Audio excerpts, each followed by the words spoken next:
Discutimos de la cultura y todas sus aristas en Artes y Oficios por Radio USACH.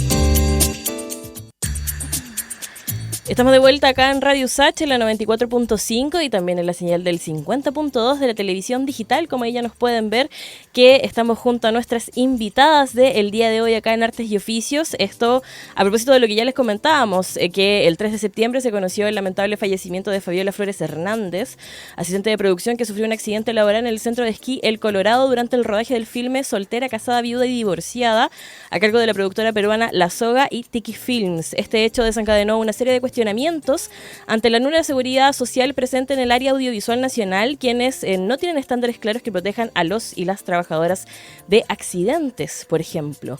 ¿Cómo son las jornadas de los y las trabajadores del audiovisual chileno? Para conocer un poco más de este contexto, el día de hoy acá en Artes y Oficios conversamos junto a Violeta Blanda, presidenta de la agrupación Nosotras Audiovisuales, y también junto a Margarita Marchi, vocera del Sindicato Nacional Interempresa de Profesionales Técnicos de Cine y Audiovisual, Sintesi. Violeta, Margarita, muchas gracias por acompañarnos el día de hoy acá en Artes y Oficios. Muchas gracias por invitarnos. Bacán. Hola, Margarita, gracias. te pediría solamente acercarte un poquito más al micrófono para que... Tupendi. ¿Bien? Sí. Bueno, quería partir esta conversación con ambas y preguntarles un poco cómo también vieron este hecho que lamentablemente enlutó a la producción audiovisual nacional. Desde Sintesi, por ejemplo, publicaron un comunicado mencionando que esta trágica pérdida es el resultado de la precariedad y la falta de medidas de seguridad en nuestro entorno laboral. ¿Conocen más casos de este tipo que hayan pasado en nuestro país? ¿Cómo también vieron un poco este hecho? Bueno, fue una noticia brutal para nosotros, la pérdida de una compañera que no tenía por qué tener el riesgo que tuvo en un accidente que es estúpido, ¿ya? O sea, un accidente que era gratuito, casi doméstico, ¿no? No me voy a referir a explicar cómo se produce el accidente, pero sí te puedo decir que es un accidente que evidentemente demostró que no había un control y una fiscalización de lo que se estaba haciendo en ese momento, ¿ya? Uh-huh. Ella sube a una carga, un montacarga, que tiene otro nombre, pero que en el fondo llevaba equipos, y se abre una de las puertas de eso y ella cae y la máquina cae encima, o sea, absurdo. ¿Me entiendes? O sea, una cosa que no tenía por qué ser. Uh-huh. Había terminado el rodaje, ya o sea, no había ningún riesgo en la operación misma que justificara que eso se produjera de esa manera. O sea, entonces, ¿qué es lo que uno concluye? Y es muy fácil para nosotros entenderlo. Concluye que ahí no había una seguridad, un resguardo de seguridad de la situación. Toda estaba en la nieve, toda faena que se hace en la nieve es peligrosa. Uh-huh. Por el tipo de nieve, porque te puedes hundir y te puedes fracturar una rodilla, pueden pasar muchas cosas, ¿ya? Y porque efectivamente era una operación en donde no tenía que estar ella, y ahí debería haber habido una persona uh-huh. que dijera eso no se puede hacer, no se puede subir, etcétera. O sea, hay un montón de situaciones que explican el por qué en estos momentos nosotros como sindicato no hemos hecho parte de la investigación que está haciendo la Fiscalía y la institucionalidad que corresponde, porque tenemos una cantidad de testimonios, evidencia, testigos que muestran ya que ambas productoras que estaban a cargo de esto, tres empresas, que una es El Colorado, que es la que estaba a cargo uh-huh. de la maquinaria que se estaba usando, dos, la productora que estaba realizando, que es una productora peruana, que había contratado un servicio de producción de productora chilena para poder justificar la tributación y etcétera, que es que es Tiki Producciones, que es la productora que había contratado a Fabiola. Uh-huh. Entonces tú te das cuenta del nivel de irresponsabilidad, liviandad, etcétera, con que se hacen las cosas, porque uh-huh. hay un tema, eso es muy importante, ¿ya? En ese sentido.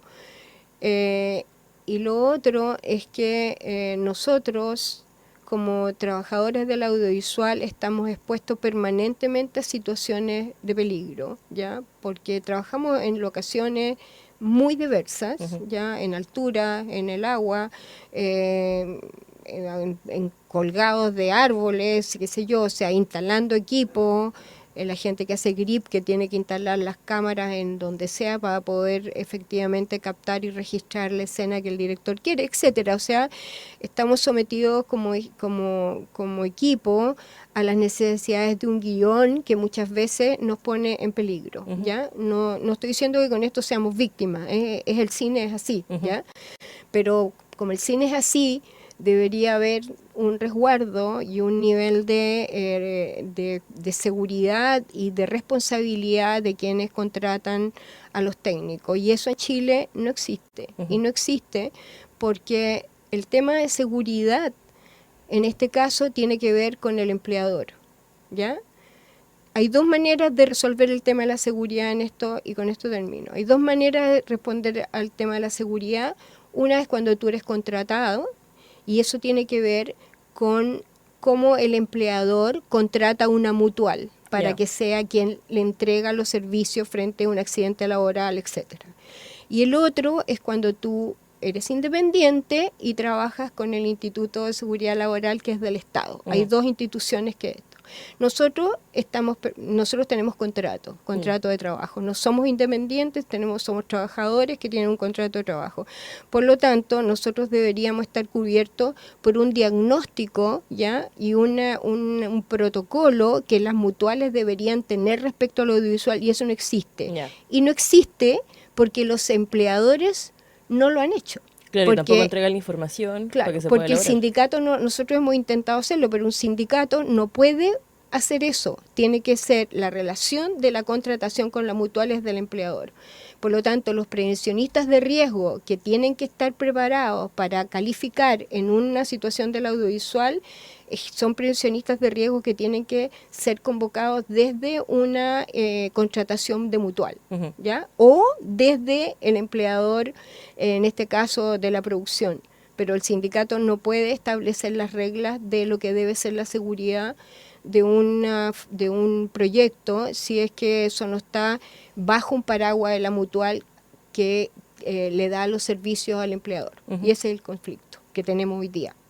Es muy profundo igual, porque son distintos factores los que se cruzan, y sobre todo porque finalmente uno como espectador se queda con el producto final, con cómo se ve, con cómo fueron las tomas, y en brevísimos momentos uno se pregunta cómo se consiguieron esas tomas, como en qué tanto riesgo, que era lo que comentabas tú, Margarita, se pone la producción, cada una de las personas que trabaja también en estos equipos que son grandes, que eso es lo otro, sobre todo para las personas que no conocen cómo funciona el mundo audiovisual. ¿Podrían describirnos un poco a nivel de jornadas laborales, por ejemplo, como cuánto dura la jornada laboral promedio de un audiovisual, de un utilero, de un camarógrafo? ¿Cuáles son las jornadas durante la semana también? Porque conozco yo como a nivel también de amigos que trabajan en el mundo audiovisual que las jornadas son largas, extenuantes, a veces las horas extras no se pagan, muy pocas veces se hace eso. Entonces, si podrían describirnos un poco cómo es la situación en general para después ir ahondando también un poco en cada uno de esos detalles. Por ley, la situación debería estar regulada en 10 horas diarias y más 2 horas extra, que es lo que dice el Estatuto del Trabajo. Pero la realidad dice que pueden haber más horas extras, que es lo que seguramente te habían dicho tus amistades, y que estas no son remuneradas.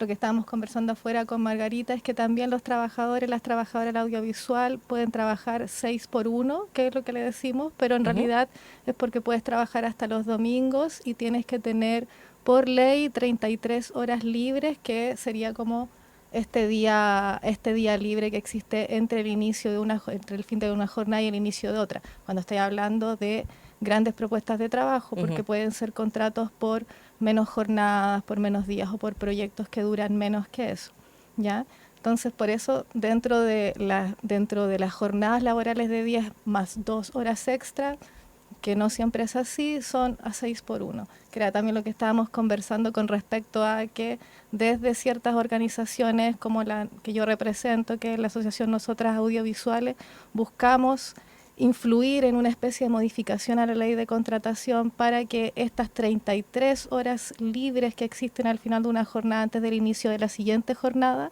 sean 57 horas que nos permitan tener 2 días libres.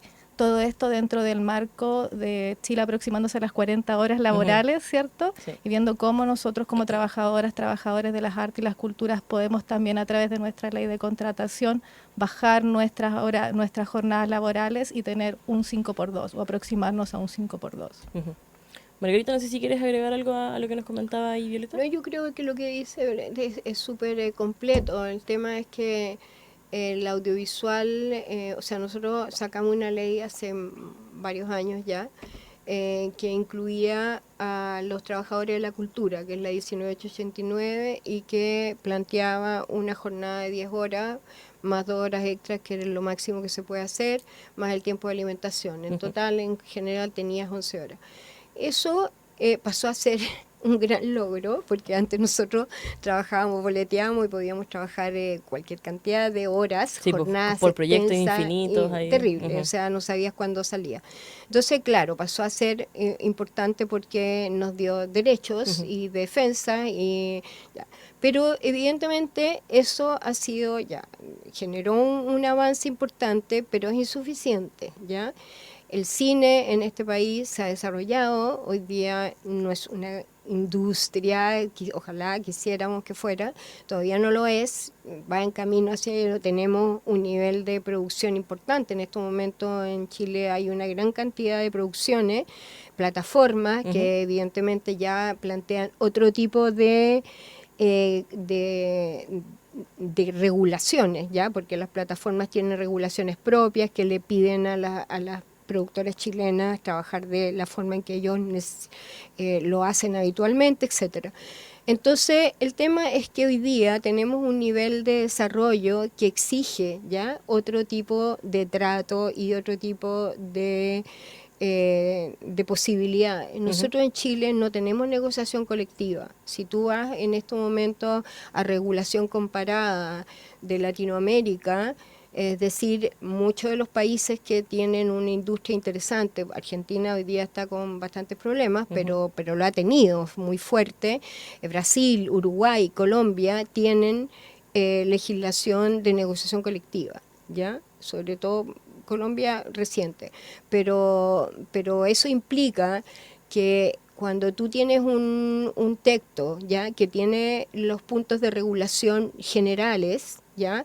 Lo demás tú lo resuelves en la negociación colectiva. Claro. Y la negociación colectiva es una mesa en donde se ponen las partes y ahí se negocia, ¿ya? Y va cambiando de acuerdo al desarrollo que vaya, de cómo va la industria. A veces gana, otras veces pierde, pero tienes la posibilidad de resolverlo. Claro, como existe el espacio finalmente. Exacto, pero nosotros hoy día no lo tenemos, ¿me entiendes? O sea, no hay posibilidad de resolver, por ejemplo, temas que son clave. Nosotros trabajamos siempre, como te decía antes, en locaciones que son muy, que están establecidas por el guión, ¿ya? Claro, o sea, necesitamos ir al pueblo X, sí. etcétera. Tanto en Santiago como en provincia. O sea, si en Santiago nosotros estamos trabajando en Pirque y nosotros como técnico vivimos en Santiago, seguramente nos vamos a demorar 1 hora y tanto a ir a Pirque. Sí. O vamos a ir a Melipilla o Calera de Tango, ¿entendés? O sea, vamos a hacer transportes largos, ¿ya? Yo sé que la gente trabaja, ¿ya? Y que se pega los tremendos piques, ¿me entendés? En su transporte. En el caso nuestro pasa que nosotros tenemos que, o sea, por lo general tenemos 3 horas de viaje, ¿ya? O 4 horas de viaje, más la jornada, que son 10 horas. Sí. Nosotros no trabajamos las 8 horas ni las 7 y tantos, trabajamos 10 horas, sí. Más el tiempo de alimentación son 11 horas, y si nos tiran las 2 horas extras, son 14 horas. Si se atrasó algo del montaje, y más el tiempo del transporte, o sea, tú estás sumando una brutalidad de tiempo en donde, ¿qué nos pasa? O sea, teóricamente, entre comillas, nosotros tenemos un tiempo de descanso de 12 horas, en rigor, en teoría, pero no es así, porque hay que pelearlo, ¿entendés? Y no siempre se tiene la fuerza para pelearlo, ya, porque evidentemente todos necesitamos trabajar y todos necesitamos no estar en las listas negras de que eres muy conflictivo y que estás peleando siempre, entonces evidentemente te quedas callado porque quieres ir al próximo proyecto, ya, Sí, porque y eso pasa, como pasa Exacto, en el mundo audiovisual, pasa en el mundo de las culturas, que en también todo. son mundos también muy chiquititos, como que son nichos en donde todos nos conocemos con todo, entonces los comentarios corren, No, van, y mala sí. fama y todo eso. Entonces eso hace que nuestra situación sea muy conflictiva en ese sentido. O sea, nosotros el problema del transporte, por ejemplo, no tenemos cómo arreglarlo. Y lo que queremos ahora, y en eso estamos, queremos avanzar en lo que es la legislación que tiene el sector audiovisual. O sea, nosotros sabemos que somos parte de una legislación de los trabajadores de la cultura, pero también sabemos que el pensar en trabajadores de la cultura es de una gran diversidad, porque la gente trabaja de maneras muy distintas, ¿ya? Y todos tenemos, obviamente, necesidades de derecho y de defensa, pero hacemos las cosas diferentes, ¿ya? Entonces, por ejemplo, la ley 1989, donde más se implementa en el sector audiovisual, y no es por casualidad, es porque somos un grupo grande en general en los proyectos. Pero las personas que trabajan, un músico que es contratado a tocar en tal parte con 2 o 3 compañeros de una banda, tienen muy pocas posibilidades de negociar un contrato y deberían ser contratados. Sí, sí, ¿Me sí, sí, entiendes? como que no solamente está regulado Claro. a nivel del Sí, mundo po. audiovisual, sino que Entonces, también se da como en todas las áreas de la cultura. Exacto. Y eso es lo más como preocupante también, porque han habido algunas iniciativas del Ministerio de las Culturas, también del gobierno, por ejemplo, esto de que al momento de postular en los fondos se resguarden los derechos de los trabajadores y una vez que eso esté asegurado, se otorgan los fondos. Está también la ley Carín, como dentro de las propuestas que se han hecho a nivel del Ministerio del Trabajo, pero ¿qué pasa como a nivel general? ¿Cómo ustedes también ven y evalúan y diagnostican las cosas que faltan por hacer a nivel de gobierno? Porque una también de las grandes propuestas de este gobierno del presidente Boric tenía que ver con darle más apoyos también a la cultura.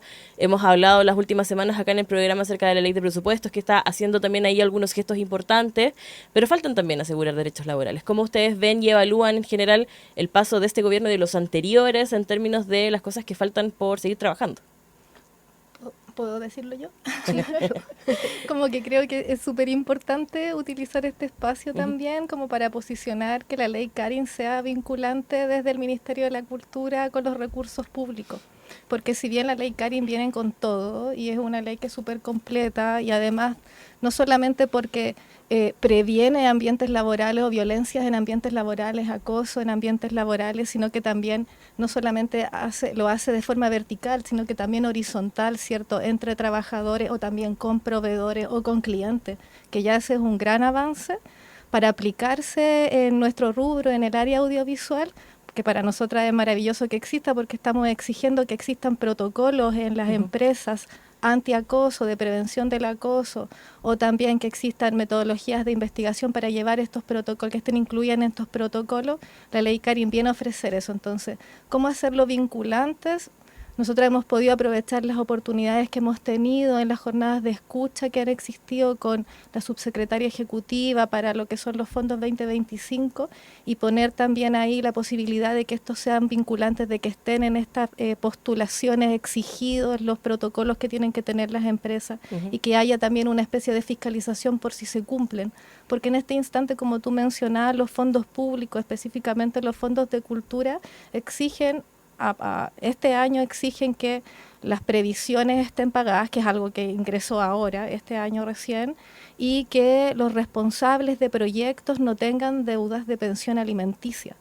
Ahora, el responsable del proyecto puede ser una personalidad jurídica y el representante legal de esa personalidad jurídica puede que no tenga deudas de pensiones de alimentos, más sí puede que todo el equipo ejecutor o todo el equipo responsable principalmente sí los tenga y ahí tampoco hay una fiscalización ni un alcance y también esas son personas que al estar trabajando están ejerciendo una violencia al ser deudores de pensión de alimentos. Bueno. En sí, como que sabemos que al incluir el tema de los registros de pago previsionales y vetar a las personas que tengan deudas de pensión de alimentos son avances como para que exista una mayor justicia social, ¿cierto?, en la repartición de los fondos de cultura. Pero en este instante no se ha promulgado el ministerio para que efectivamente la ley Carín sea vinculante con los fondos. Entonces algo que se está impulsando, pero que no se ha hecho un compromiso real con eso. Sí, como que no se ha llevado a lo concreto tampoco en ningún espacio cultural. Como yo también he hecho como un pequeño paneo, no solamente como en amigos del audiovisual, sino que también amigos de la música, amigos de la gestión, y en verdad no hay noticias como respecto a eso, como aplicaciones también de la ley Carin en estos espacios que tampoco están tan normados, porque finalmente son contrataciones a veces de palabra, ni siquiera es un contrato que se firma, son también muchos boleteos, entonces complejo, diverso. Cuando se trata de los fondos públicos, de estos fondos de cultura, sí hay un resguardo, por lo menos en producción, de la contratación de los trabajadores y de las trabajadoras, ¿ya? Pero en otras áreas de los fondos de cultura no necesariamente. Suponte en los fondos que son más orientados a la gestión cultural, los equipos bases sí tienen un contrato, que es el contrato normal de trabajo, más si hay personas que trabajan para estos proyectos a lo largo de la ejecución, que entran bajo la categoría de gastos operacionales y que siguen siendo boletas de honorario independientes de que tengan una relación de subordinación y dependencia. ¿Ya? Entonces, como para... Súper, gracias por ese apunte. Margarita, ¿algo que...? Sí, yo creo que el tema, aquí hay dos puntos. Mira, yo creo que la ley Carin te da posibilidades enormes de usarla, ¿ya? O sea, a mí me parece que son los sectores los que tienen que tratar de entender cómo se cumple o se usa la ley Carin en su sector, ¿ya? O sea, si bien es un articulado bastante amplio, hay que buscar en qué momentos, cuándo, cómo, dónde nosotros tenemos la fragilidad y los problemas que plantea la ley Carin, ¿ya? Y eso yo creo que es una responsabilidad de los sectores. Yo creo que nosotros tenemos responsabilidades gremiales también. Tenemos responsabilidades como grupos, ¿ya? Y eso cuesta usarlo en Chile. Cuesta hacerse cargo. Sí, y cuesta también organizarse, como que esa es la otra arista. Por eso te digo, o sea, a mí no me gusta la idea de la victimización, ¿ya? Me gusta la idea de la responsabilidad respecto a lo que a la defensa de los derechos, ¿ya? O sea, si bien es cierto que hay una institución que se tiene que hacer cargo, pero también existe la necesidad de la defensa del derecho, o sea, uno tiene que trabajar y tiene que exigir que eso pase, ¿ya? Entonces, yo creo que nosotros, por ejemplo, hemos visto el tema de la ley Carin y creemos que que lo tenemos que trabajar al sector nuestro, porque hay muchas situaciones en que se producen en el sector nuestro y hay que buscarlas, ¿ya? El audiovisual es extraordinariamente jerárquico, ¿ya? Aparece como muy democrático, como muy buena onda, pero no. Es muy jerárquico, es impresionantemente jerárquico. Entonces hay que tener cuidado con eso, ¿ya? ¿Qué implica la jerarquía desde un punto de vista de una necesidad del trabajo, ¿ya? Y qué implica el abuso de la jerarquía, ¿no? O sea, entonces hay que ir visualizando eso y es uno de los trabajos que nosotros hemos empezado a hacer, ¿ya? Para entender la ley Carin, porque no queremos que cuando nos suceda tengamos que interpretar algo, no tener las herramientas previas como para decir, mira, pero esto lo vimos, lo discutimos y pasa por acá, ¿no? O sea, es lo que... Hay cosas que son evidentes, ¿ya? Las típicas, que sabemos, ¿no? Las históricas, ¿ya? Y que sabemos que existen y que pasan, digamos, y que a nosotros nos pasan.